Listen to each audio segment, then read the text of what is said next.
Connor has 100,000 sperm. Yeah, it's a little bit more than that. It's like 450,000. I mean, To be later, a typical number is about 15 million sperm per milliliter. So, not great. I'm Connor, I'm Marissa. and together we're Carissa. Carissa. Oh, I was a little Oh, early. yeah. Sorry. No, I think I was late.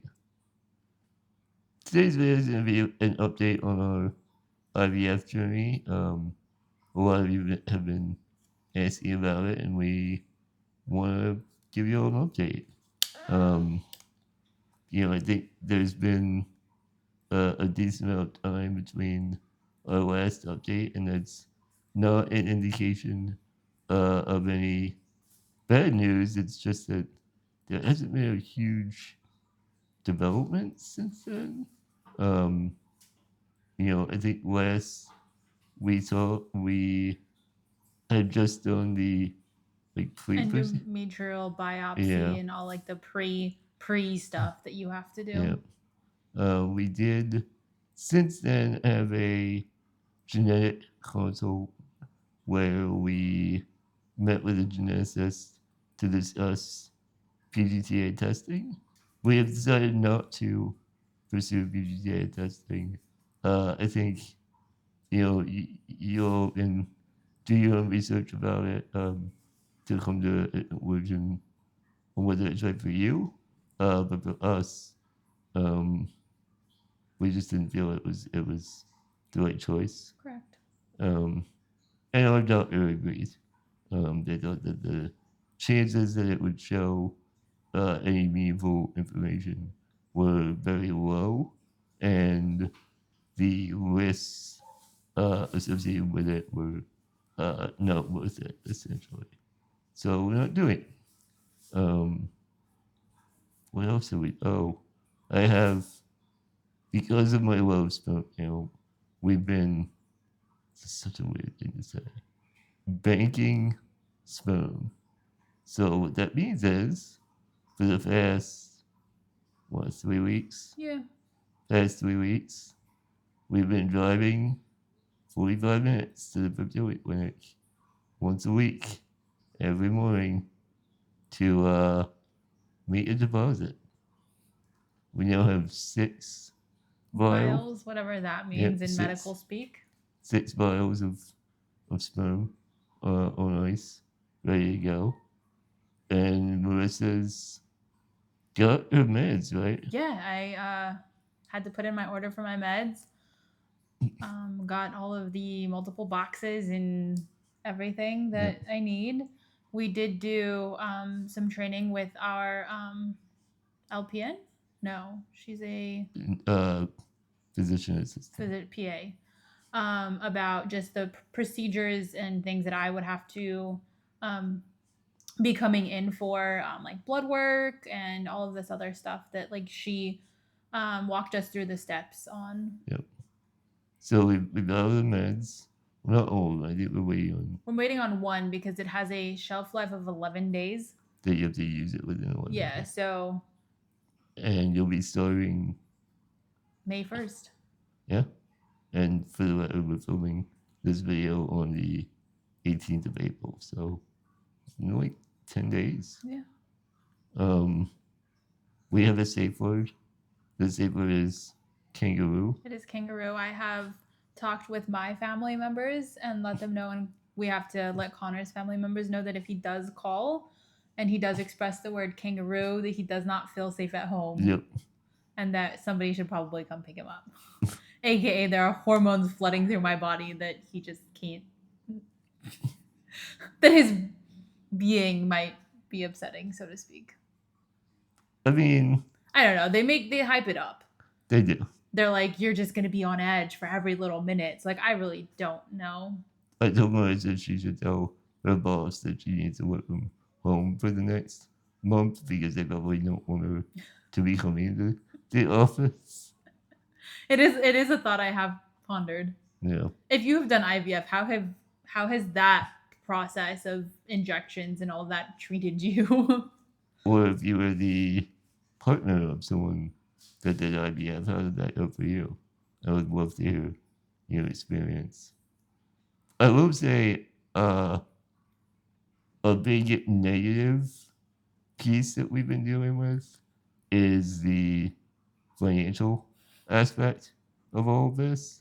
And I realize that, that's everyone complains about that with IVF. And to be fair, Marissa's insurance is phenomenal for IVF. I mean, it's crazy good. The issue that we're dealing with is they seem to,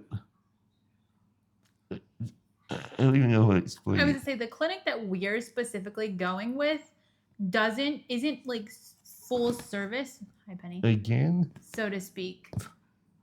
Sorry. This literally looks like a replay of another video. If you've seen that one, you'll know. yep, So they don't do their own billing in house. They like outsource it. outsource it to their parent company, I guess. Yeah. I mean, Or their that's- sister company. I yeah. don't really know how it works. So not only are we trying to figure out the billing within our own insurance, but it's like if we need to figure out billing within regards to something else, we have to contact our direct fertility company clinic, and then they then have to be the intermediary to the Mhm. billing department of like who they use for billing. So it's kind of just been like phone tag. And the bigger issue for us has been, and I didn't know this going into it, but everything goes to Marissa's insurance, but anything for me, really, okay, damn. Anything for me, sperm banking, things like that is my insurance, which they write the prescriptions for, but because I'm not the patient, they don't really care about trying to figure out if my insurance covers it or not. I mean, do you want to talk about our experience specifically with freezing sperm? Yeah, I mean, so they wrote the prescription for me to freeze the sperm. I assumed it would be covered. Alright, this is not happening right now. Penny. They wrote a prescription for me to freeze sperm. I checked with my insurance. It was covered. So we went and we did it. And then I received a bill for what, like $875 Yeah. The like yearly for storage. the yearly storage fee, which again, I know that my insurance covers. I tried over and over to get through to their billing people. Our clinic's billing people. And even you confirmed with your insurance company Yep. and called and waited in line forever to talk to a person to just get confirmation that it's covered. I mean, he checked online and it was, but. And long story short, it took so long to get through to someone that it eventually went to collections. Even after the one time I spoke with billing, they assured me that it was a mistake and they would take care of it, but they didn't. So you want to tell them how I escalated the So we situation? used our super sleuthing skills. If you're not familiar, some addresses for companies are typically first letter of first name. Email addresses are typically first letter of first name, maybe entire last name. Sometimes it might be just first letter, whatever. They have a typical format. So we did have the contact information for our specific billing person. So we knew the format of the email address. So we just took a stab in the dark and guessed about what our doctor's email address would be, because it's not public on any website that we have access to or anything. And it's not like she would disclose this because, she's a popular doctor and she doesn't want patients emailing her specifically when she's got a team of people that help out in that and do that for her. So we just took a stab in the dark, guessed at her email address based on the format of the person that we did have.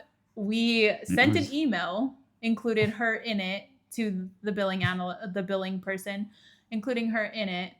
And I think that was like a Friday night. Yeah, she responded that night. Yeah. that it would be taken care of. So we guessed properly. Yep. And yeah, and it was eventually taken care of by them submitting it to my insurance who covers it. And it was worked out. But, why you have to jump through 16 hoops to get there? And it feels like every procedure Has been like that.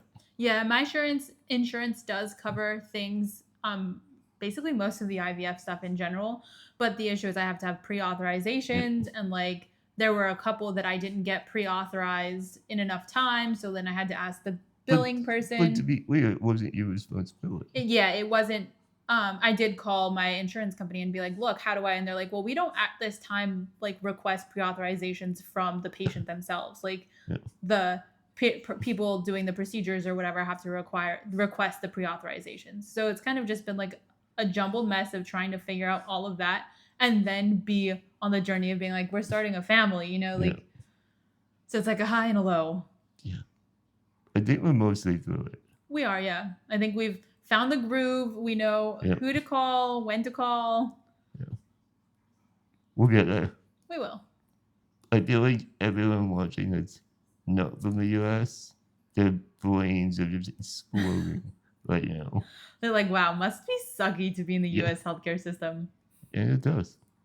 But yeah, so hopefully in a few weeks we'll have some other updates for you about pregnancy. Yeah. We'll see. Fingers crossed. Yeah. We'll bun in the oven. Little bun in the oven. That's the metaphor you'd like to use? A biscuit in the basket? I don't know. Just, okay. I don't have any in my, array of options. I just... Biscuit in the basket. But yeah, that's our IVF update. Sorry it's not more juicy. But hopefully it will be soon. There might be the Connor Diaries coming out in our next update. Yeah. So it's gonna be a new playlist. It'll just be little short updates from me about how I'm doing. Well, thank you for joining us, and look forward to our next updates and whatever you guys have to comment down below. We'll catch you on the flippy flop. Catch you on the flippy flop.